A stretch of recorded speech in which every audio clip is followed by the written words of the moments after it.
안녕하세요. 오늘은 이제 투석 환자분들이 가장 많이 궁금해하시는 비타민에 대해서 알아보도록 하겠습니다. 가장 많이 하시는 질문이 피곤한데 비타민 먹어도 되나요? 병원에서 주는 약에 비타민이 있다는데 다른 비타민도 또 먹어야 되나요? 그 외에 영양제는 어떤 걸 먹어야 괜찮을까요? 이런 질문들을 굉장히 많이 하시죠. 오늘은 이 영상 하나로 왜 투석 환자에게 비타민이 필요한지, 그리고 레날민 같은 처방되는 비타민으로 충분한 것과 부족한 것, 투석 환자가 먹으면 안 되는 영양제, 그리고 도움이 되는 영양제에 대해서 간단하게 정리를 해보도록 하겠습니다. 자, 잘 먹는데도 계속 피곤한 이유, 그중 하나가 투석 중에 빠져나가는 비타민 때문입니다. 비타민 B와 C 같은 수용성 비타민은 투석 중에 혈액과 함께 실제로 제거가 됩니다. 또한 투석 환자의 경우에 과일이나 채소의 섭취가 제한이 되다 보니까 자연스럽게 비타민 섭취가 부족해지게 되고요. 마지막으로 요독 증상이나 위장장애가 있기 때문에 비타민이 흡수가 잘 안 되는 경우가 많습니다. 하지만 이제 투석 환자에게도 비타민은 꼭 필요한데요. 다만 신장 기능이 거의 없으시기 때문에 아무 비타민이나 이제 마음대로 드시게 되면은 몸에서 배출이 되지 못하고 오히려 쌓여서 해가 될 수가 있습니다. 그래서 이제 비타민을 선택적으로 드셔야 되는 상태다라고 보시면 될 것 같습니다.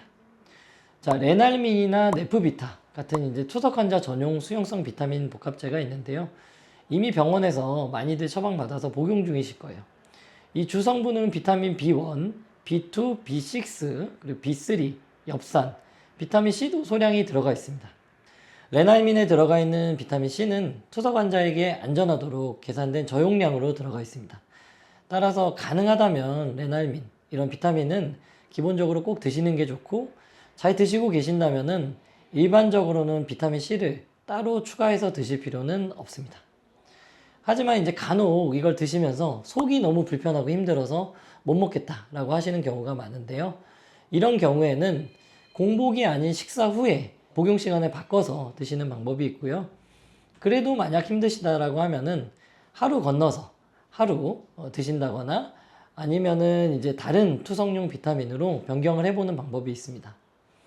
정말 도저히 그래도 복용이 안 되는 경우에는 비타민 B1이나 엽산 같은 핵심적인 성분만 드시는 방법도 있겠지만 이건 어디까지나 차선책이고 가능하다면은 레날민이나 네프비타 같은 것들로 드시는 것이 좋겠습니다. 자, 그래서 결론적으로 얘기 드리자면은 대부분의 투석 환자는 레날민만으로도 이제 대부분 충분하다라고 보시면 될 것 같고요. 자, 비타민 B도 이제 궁금하실 텐데, 비타민 B는 피로, 신경통, 이제 빈혈하고 관련이 있어서 추가 복용을 고민하시는 분들이 많습니다. 하지만 앞서 이야기 드린 것처럼 일반적인 경우에는 레날민 단독으로 충분합니다. 다만 이제 심한 신경통이 있다거나 영양 상태가 매우 안 좋으시다거나 알코올을 많이 드시는 경우에는 의료진의 판단 하에 비타민 B1이나 B12 같은 것들을 소량 추가를 해볼 수는 있겠습니다. 임의로 고용량의 비타민 C를 따로 드시는 것은 이제 권장드리지 않고요. 다음으로는 이제 비타민 C입니다. 비타민 C 같은 경우에는 체내에서 복용을 하시게 되면 옥살산으로 대체가 되는데요. 정상적인 신장에서는 이제 소변으로 배출이 되지만 투석 환자에서는 체내에 축적이 될 수가 있습니다. 그렇기 때문에 그 결과 관절 통증이나 연부 조직의 석회화, 혈관 석회화 같은 위험성이 늘어날 수가 있습니다. 그래서 투석 환자에서 권고되는 비타민 C의 용량은 하루 50에서 100mg 이하거든요. 근데 레날민의 대부분 이 용량이 들어가 있기 때문에 이 경우에도 대부분 추가로 복용은 하지 않으셔도 됩니다. 다만 식사량이 매우 부족하다거나 상처의 회복이 늦는다거나 결핍이 의심되는 경우에는 하루 50에서 100mg 이내의 아주 소량 정도는 의사 판단 하에 추가를 해볼 수 있겠습니다. 또 다음으로 질문하시는 것이 리포존 비타민 C는 어떤가요? 라고 물어보시는데, 리포존 비타민 C는 이제 흡수가 잘 돼서 혈중 농도가 이제 급격하게 올라가게 되고 옥살산 축적 위험이 커질 수가 있어서 투석 환자에게는 권고되지 않습니다. 자, 그리고 이제 비타민 A. 비타민 A 같은 경우에는 체내에 축적되어서 간독성, 골 통증, 시야 장애 등을 유발할 수 있으므로 투석 환자에게서는 추가 접종을 권고하지는 않습니다.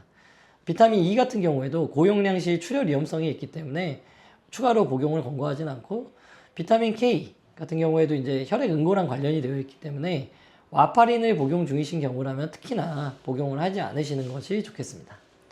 비타민 D는 이제 크게 두 단계가 있는데요. 저장형 비타민 D랑 활성형 비타민 D입니다. 투석 환자에서는 이제 비타민이 활성화가 되지가 않기 때문에 부갑상선 호르몬 조절이 필요한 경우에만 활성형 비타민 D를 처방으로 사용을 하게 됩니다. 그래서 이제 활성형 비타민 D 같은 경우에는 우리가 흔히 생각하는 보충제로 드시는 게 아니라 2차성 부갑상선 기능 항진증을 치료하기 위한 약이라고 보시면 됩니다. 또한 이제 검사에서 저장형 비타민 C가 수치가 매우 낮은 경우에는 면역 기능이나 근력 그리고 골 건강을 위해서 일반적으로 소량의 비타민 D를 보충하는 것은 가능하겠습니다. 그래서 A랑 EK는 웬만하면 안 드시는 게 좋고 비타민 D는 상태에 따라서 추가로 복용을 해볼 수가 있겠다. 자, 오메가3 같은 경우에는 가려움증도 완화시켜주고 염증을 잡아주고 심혈관 위험으로부터 감소를 시켜줄 수가 있기 때문에 저용량으로 시작해서 복용을 해볼 수가 있겠습니다.